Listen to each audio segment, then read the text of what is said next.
మనకి ప్రతిసారి chief justice of ఇండియాగా ఎవరు అపాయింట్ అయినా కూడా చాలా ప్రాముఖ్యత ఉంటుంది. వాళ్ళ గురించి మనం స్టడీ చేస్తాము, వాళ్ళ గురించి మనం మాట్లాడతాము, ఆతృత కూడా ఉంటుంది. వాళ్ళు ఎటువంటి ఛాలెంజెస్ని ఫేస్ చేయబోతున్నారు, ఎటువంటి జడ్జిమెంట్స్ ఇవ్వబోతున్నారు. ఎందుకంటే ఇండియా యొక్క డెమోక్రసీని సేఫ్ గార్డ్ చేయాల్సిన బాధ్యత సుప్రీంకోర్ట్ ఆఫ్ ఇండియాకి పూర్తిగా ఉంటుంది.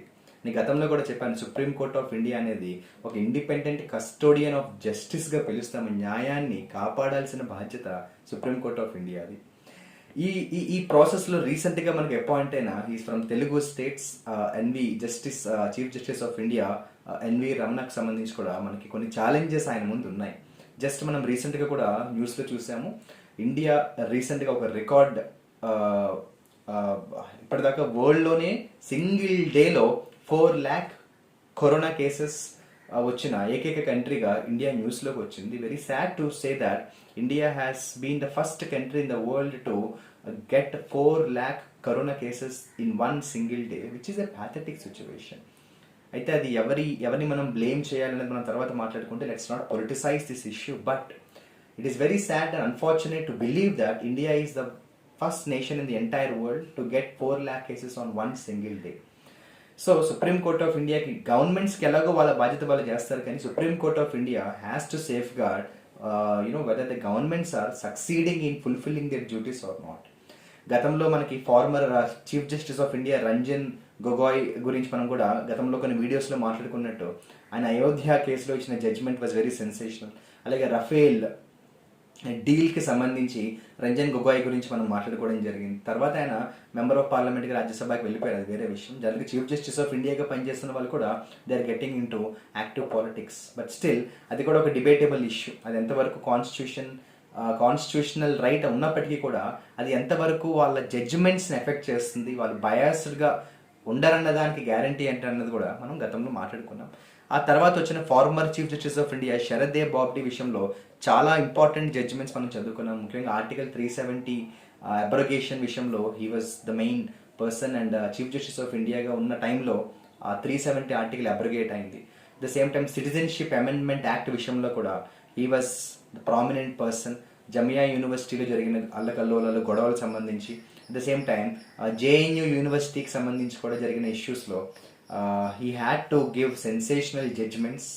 At the same time Sharad బాబ్డీ టెన్యూర్లో మనకి ఎలక్టోరల్ బాండ్స్ గురించి కూడా మొత్తం దేశం అంతా కూడా కాంట్రవర్షియల్ ఇష్యూ అయింది. At the same time Rohingya refugees విషయంలో కూడా he had to take the responsibility and give the related judgments. Farmers protest విషయంలో రైతుల ఆందోళన ఒక్కసారిగా దేశాన్ని కుదిపేసిందని అందరికీ తెలుసు.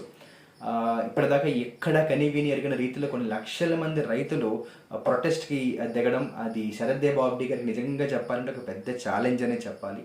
ఇక మైగ్రెంట్ లేబర్స్ విషయంలో గతంలో కూడా చాలాసార్లు చెప్పాను, కోవిడ్ టైంలో మైగ్రెంట్ లేబర్స్ని చూసి ఎవరైనా కూడా బాధపడ్డారు. కొన్ని వందల కిలోమీటర్లు వాళ్ళు హైవేస్ మీద నడుచుకుంటూ వెళ్ళడం అనేది అది గవర్నమెంట్ విఫలమా, అది గవర్నమెంట్ వైఫల్యమా, లేకపోతే సుప్రీం కోర్ట్ ఆఫ్ ఇండియా ఆ టైంలో ఇన్వాల్వ్ అయ్యి ఏదైనా ఒక యాక్షన్ తీసుకోమని గవర్నమెంట్స్కి చెప్పుంటే బాగుండేదని ఎంతోమంది అభిప్రాయపడ్డారు. ఆ టైంలో కూడా శరద్ బాబ్డీ గారు he came on news about the migrant labours. ఇక హత్రాస్ రేప్ ఇన్సిడెంట్లో కూడా ఒక్కసారిగా ఇండియా అంతా కూడా షాక్ అయింది.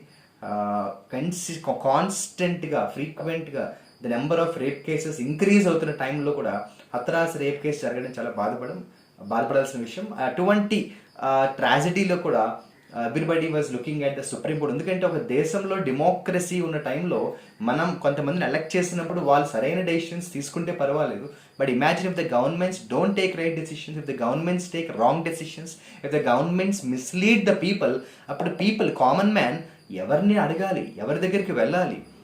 ఇప్పుడు చీఫ్ మినిస్టర్ లేదంటే ప్రైమ్ మినిస్టర్ లేకపోతే గవర్నర్స్ లాంటి హోదాలో ఉన్న వాళ్ళు తప్పుడు నిర్ణయాలు తీసుకుని దానికి జనాలు ప్రాబ్లమ్స్ ఫేస్ చేస్తే అటువంటి ప్రజలు ఎవరి దగ్గరికి వెళ్ళి వాళ్ళ బాధని చెప్పుకోవాలన్నప్పుడు గుర్తొచ్చేది కోర్ట్స్. సో జ్యుడిషియరీ అనేది ఎంత కాదనుకున్నా ఎక్కడో బ్యాక్ ఆఫ్ ద మైండ్ ప్రతి కామన్ మ్యాన్కి ఒక ఆసరా, ఒక ధైర్యం. మనం కూడా చాలా కామన్గా మన రోజువారీ జీవితంలో కూడా కోర్టుకి పోతామంటాం. అంటే ఎక్కడో వచ్చిన నమ్మకం ఏంటంటే కోర్టులో నాకు న్యాయం జరుగుతుందన్న నమ్మకం ఇంకా ఉంది భారతదేశంలో. So supreme court of India ఆ ధైర్యాన్ని ఇంకా కాన్స్టెంట్గా పెంచడానికి ప్రయత్నం చేయాలి. Supreme court of India has the responsibility on it's shoulders to make sure that the common men will never lose hope in court system. కోర్టుకి వెళ్ళినా న్యాయం జరగదన్న రోజు వచ్చినప్పుడు ఇంకా దేశం పతనం అయిపోతుంది. ఇటువంటి పరిస్థితుల్లో ఇన్ని ఛాలెంజెస్ గతంలో ఉన్న చీఫ్ జస్టిసెస్ ఫేస్ చేశారు. కానీ ప్రజెంట్ మనకి జస్టిస్ ఎన్వి రమణకి సంబంధించి ఉన్న ఛాలెంజెస్ గురించి కొత్తగా చెప్పక్కర్లేదు. ఆయనకున్న అతి పెద్ద ఛాలెంజే మన కరోనా వైరస్. దీన్ని ఆయన ఎంత ఎఫిషియెంట్గా హ్యాండిల్ చేస్తారు, గవర్నమెంట్స్ చేత ఎఫిషియెంట్గా హ్యాండిల్ చేయిస్తారన్నది ఆయన ముందున్న పెద్ద సవాల్. రీసెంట్గా చెప్పాలంటే ఎలక్షన్స్ అసలు పెట్టకపోతే బాగుండేది కదా. నేను గతంలో కూడా చెప్పాను, 70 కంట్రీస్ ప్రపంచంలో 70 దేశాల వరకు ఎలక్షన్స్ని పోస్ట్పోన్ చేసుకుని రద్దు చేస్తున్న టైంలో ఎలక్షన్స్ మన ఇండియాలో అంత అర్జెంటుగా పెట్టవలసిన అవసరం ఏముందని చాలామంది అభిప్రాయపడ్డా. నేను కూడా క్లియర్గా చెప్పాను, ఎలక్షన్స్ అనేవి ఇవాళ కాకపోతే రేపైనా పెట్టుకోవచ్చు. మోర్ దాన్ లైఫ్స్ అయితే కాదు కదా, ఒక మనిషి లైఫ్ కంటే ఎలక్షన్స్ ఇంపార్టెంట్ కాదు కదా అన్న టైంలో, లేదా కుంభమేళాలో కొన్ని లక్షల మంది ఎటువంటి ప్రికాషనరీ మెజర్స్ లేకుండా వైరస్ స్ప్రెడ్ అవ్వడానికి డైరెక్ట్గా రెస్పాన్సిబుల్ అయిన తరుణంలో కోర్టు ఏం చేసిందని చాలామంది అడిగారు. గవర్నమెంట్స్ మనం పూర్తిగా బ్లేమ్ చేయలేము, ఎందుకంటే మనందరికీ తెలిసి governments work for the elections, governments work for the votes. వాళ్ళ ఓటు బ్యాంక్ పోతుంది. కుంభమేళా లాంటి ఒక రిలీజియస్ ఇష్యూలో పర్టికులర్ గవర్నమెంట్ ఇన్వాల్వ్ అయితే ఒక రిలీజియన్ వాళ్ళకి ఎగెయినిస్ట్ అవ్వచ్చు అన్నది వాళ్ళు ఆలోచించి ఆ ఇన్సెక్యూరిటీతో వాళ్ళు బిహేవ్ చేస్తారు. మరి అటువంటి టైంలో కోర్ట్స్ చేయాల్సింది చేయకపోతే ఇంకెవరు ఏం చేస్తారు? అటు గవర్నమెంట్స్ అంటే అటు లెజిస్లేచర్ పట్టించుకోక జ్యుడిషియరీ కూడా ఫెయిల్ అయితే then what is going to happen? It leads to chaos అన్నది వాస్తవం. సో రీసెంట్గా జస్టిస్ ఎన్వి రమణ గారికి మాత్రం 100% ఆయనకి ఇమ్మీడియట్గా ఉన్న ఛాలెంజ్ వచ్చి కరోనా వైరస్. ఇది ఆయన ఎంత సమగ్రంగా హ్యాండిల్ చేయబోతున్నారు అన్నది only the future has to decide. Without any political bias let us hope he will be succeeding at least to handle this covid pandemic. గతంలో కూడా జస్టిస్ ఎన్వి రమణ గురించి నేను చెప్పినప్పుడు ఆయన ఈక్వాలిటీ ఇన్ జస్టిస్ మీద, ఆయన జస్టిస్గా ఉన్నప్పుడు before he became the chief justice, when he was the justice, ఆయన ఈక్వాలిటీ ఇన్ జస్టిస్ మీద చాలా బాగా పోరాడారని మనం తెలుసుకున్నాము. అంతేకాకుండా సివిల్ లిబర్టీస్ కాపాడే విషయంలో హ్యూమన్ రైట్స్ వైలేషన్ ఎక్కడ జరిగినా ఎన్వి రమణ ఉన్నారనేది మనం చూసాం. అంతేకాకుండా నేషనల్ జ్యుడిషియల్ ఇన్ఫ్రాస్ట్రక్చర్ కార్పొరేషన్ అనే ఒక సంస్థ ఉండాలి అని ప్రతిపాదన చేసింది కూడా ఆయనే. సో జస్టిస్ ఎన్వి రమణకు సంబంధించి లాస్ట్ ఇయర్ కూడా మనం ఆయన గురించి చదువుకున్నాము. జమ్మూ అండ్ కాశ్మీర్ విషయంలో ఇంటర్నెట్ కంప్లీట్గా స్టాప్ చేసినప్పుడు, కమ్యూనికేషన్ స్టాప్ చేసినప్పుడు, right to communication, right to internet అనే దాన్ని కూడా వైలేట్ జరిగినప్పుడు ఆయన కూడా దాని గురించి గట్టిగానే స్టాండ్ అయ్యారని మనం చూసాం. ఇలా చెప్పుకుంటూ పోతే జస్టిస్ ఎన్వి రమణ ఉమెన్ విషయంలో కూడా, రైట్స్ ఆఫ్ ఉమెన్ అనే ఒక ఇష్యూలో కూడా he has really fought very well. Chief justice of India ఆఫీస్కి రైట్ టు ఇన్ఫర్మేషన్ ఎందుకు ఉండకూడదు అన్న పాయింట్ విషయంలో కూడా he has stood by good values and principles. అంతేకాకుండా ఒక ఎమ్మెల్యే డిస్క్వాలిఫై అయినప్పుడు కూడా 10th షెడ్యూల్ గురించి కూడా ఆయన మాట్లాడారు. 10th షెడ్యూల్లో కూడా కొన్ని రిఫార్మ్స్ చేయవలసిన అవసరం ఉంది అని ఆయన గట్టిగా ఫైట్ చేశారు. దాన్ని మనం డిస్క్వాలిఫికేషన్ అంటాం. 10th షెడ్యూల్ ఆఫ్ ఇండియన్ కాన్స్టిట్యూషన్లో మనం మాట్లాడుకుంటాం. ఇలా గతంలో కొన్ని విషయాల్లో justice N V Ramana has definitely stood by his values and principles. But now let us see as Chief Justice of India, what is he going to contribute to the pandemic, containing the pandemic intensity and also protecting the lives of people. Today definitely it is a tragedy to see that people are waiting with the dead bodies of their family members outside the burial grounds, outside the cemetery.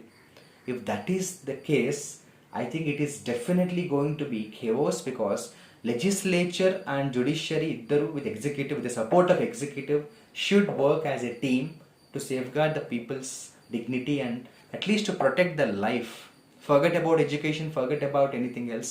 At least to protect the life and to make sure people are living. Whether they are living happily or not is secondary. Whether they are at least living is something very important. Yes, కొంతవరకు social media దీనికి చాలా help చేస్తుందని చెప్పాలి. నిజంగా social media లేకపోయి ఉండుంటే అన్ని television ఛానల్స్ని మనం నమ్మలేని పరిస్థితిలో ఉన్నాం. మనందరికీ తెలుసు, most of the television channels are biased towards political parties. So supreme court of India రీసెంట్గా జడ్జిమెంట్ కూడా ఇచ్చింది.